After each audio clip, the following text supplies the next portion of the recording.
I'm Sarah Marlette, a holistic nutritionist with my master's in functional medicine and human nutrition. As a mom of two little ones, I know how overwhelming nutrition advice can feel, especially when you're trying to make it work in real life. That's why my mission is simple to give you tools, not rules, habits that actually work with your hormones and metabolism, not against them. Here's the formula for every episode: one quick science back lesson, three practical tools you can use right away, and three hormone friendly recipes you can use in 20 minutes or less. Welcome to the NTG Method Podcast, where little habits create lasting results. Today, we're diving into all things protein.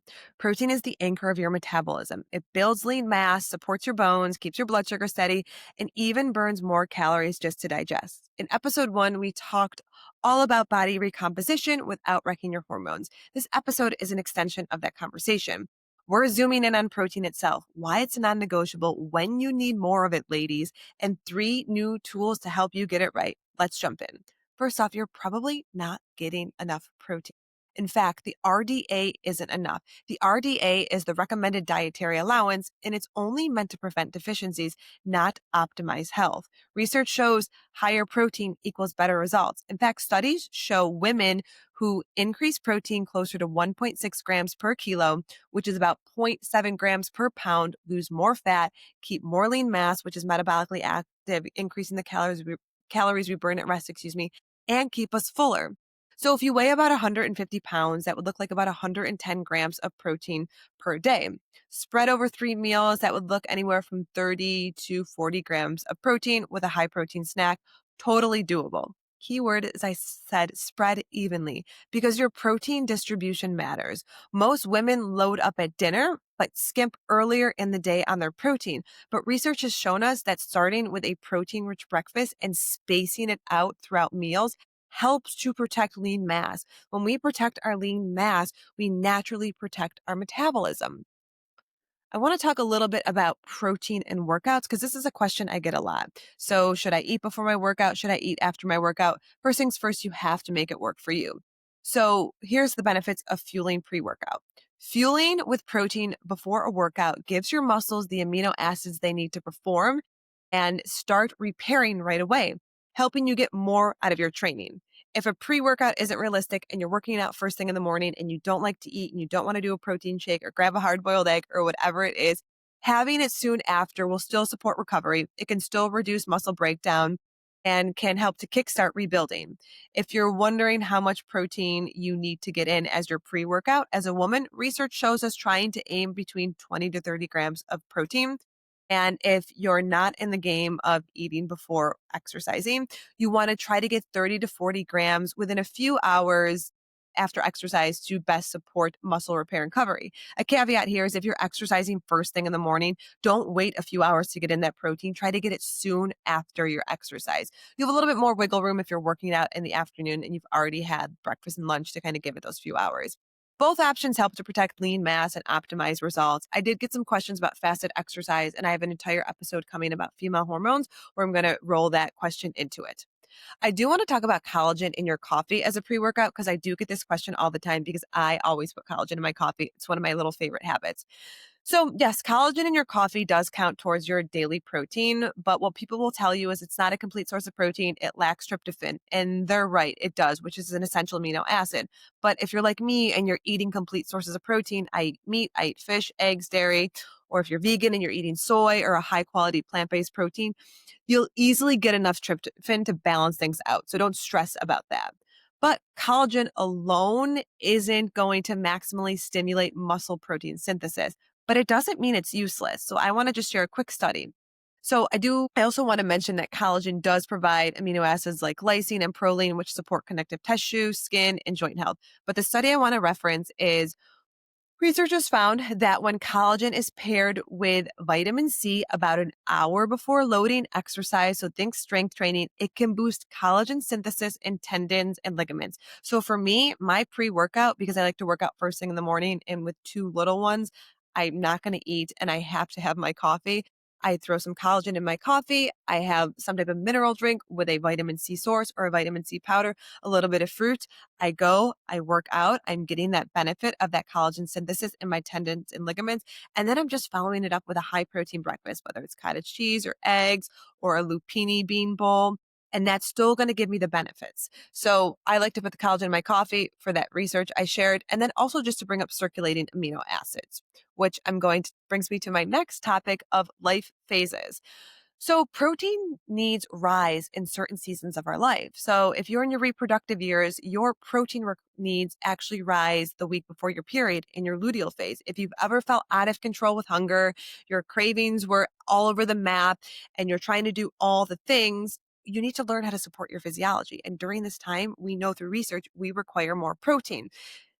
It can change your life, ladies, if you feel like the week before your period, you just like throw in the towel, you all you want to do is sit in the couch and eat chocolate and watch Gilmore Girls. No shame, because that actually sounds amazing. But increase your protein. I'm going to suggest you increase your protein at breakfast, maybe by like 10 grams, and then you build in an extra protein rich snack in the afternoon with 5 grams. That's going to give you an extra 15 grams. Other times that we require more protein is in pregnancy and postpartum. So your protein requirements increase throughout pregnancy with fourth trimester, postpartum actually being the highest. And of course, if you're peri or postmenopausal, it is critical that we're getting in enough protein, especially if you're postmenopausal, to ensure that we're protecting muscle and our bone health. I quickly want to talk about something called sarcopenia. It's a really, really dense topic, so I'm not going to spend too much time on this, but as early as 30, we start to lose muscle. It's a natural process called sarcopenia, and things speed up after menopause. This is why I really believe that most women need to be hitting at least 30 grams of protein. I'm 37. I have 2 babies. My son just turned 4 months. So 37, sarcopenia, higher requirements for protein. Postpartum, higher requirements for protein. So aiming for that 30 to 40 grams per meal, which would look like 100 to 130 grams of protein spread out throughout your day. You might say like, wow, like that's a big range. So many people are like, you have to hit a specific number. If you want to calculate your specific needs, you can download my free protein guide below. But I'm not really in the game of like pushing a specific number. For my clients and myself, I say try to get in 100 grams of protein per day. Week before your period, bump it up. If you're exercising more, bump it up. Because I don't want you at the end of the day to feel like, oh my gosh, I only got an 80 grams of protein, like that you're eating protein powder by the scoop. But if you do want to calculate your needs, you are in a season of life where you're really trying to build muscle and you do want to get a little bit more specific with your fat loss, download the guide to calculate your exact protein needs. Now, this brings me to my last little educational piece before we jump into the tools. How much protein is too much protein? Can you eat too much protein? The short answer is not really. If you are a healthy individual. If you have things like chronic kidney disease, you have a history of kidney issues, please chat with your doctor because you're most likely going to need to do some type of protein restriction. But in healthy individuals, research shows that we can safely eat up to 2 to 2.5 grams per kilo of body weight per day. And that's close to about 1 gram per pound of body weight. Look, most women aren't even close to that. And the real concern, in my opinion, isn't eating too much protein, it's not eating enough. Keep in mind too, your body can use all the protein you eat. It breaks it down to amino acids. But for muscle growth, we want to aim for at least 30 to 40 grams at each meal for best results. If you eat over 40 or 50 grams, you're like, well, what's going to happen? Nothing, especially if you're in a caloric deficit.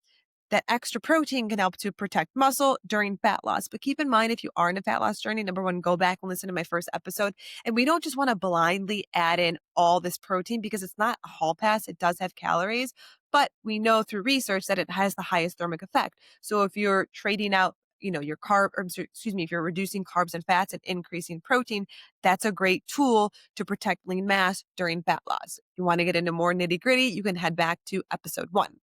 All right, let's get into my favorite part now, the NTG3 tools. So tool number 1 is going to be anchor every meal with 30 to 40 grams of protein. So every time you go to build your plate, can you identify your protein? Why this matters? It protects lean mass. It steadies blood sugar. It supports hormones. The list goes on. How do we apply this? If you're not sure like what 30 grams of protein looks like on your plate, I highly suggest you download an app called Chronometer. I like to use it in my practice because it also breaks down our micronutrients to kind of help shift the narrative from restriction to nourishment. But this can be a great tool. Download it, see how much protein you're getting in, aiming for a minimum of that 30 grams. Your behavioral anchor is going to be plate first. Put protein on your plate before anything else. If you listen to episode 1, you'll see there's overlap between tool number one here and tool number one there. And that's intentional. We don't want all of our nutrition tool in our toolkit to be these random one-off ones that don't sync up. The goal is to be able to habit stack all of these so nutrition becomes a healthy part of your life, not your entire life. Tool two, time protein for hormones and workouts. Your anchor habit is going to be spread protein throughout your day. Why this matters, we know through research that even protein distribution improves energy, body composition, protects lean mass, and can even improve recovery. How do we apply this? Aiming for 30 to 40 grams of protein per meal. If that seems crazy, aim for at least 30 grams at breakfast.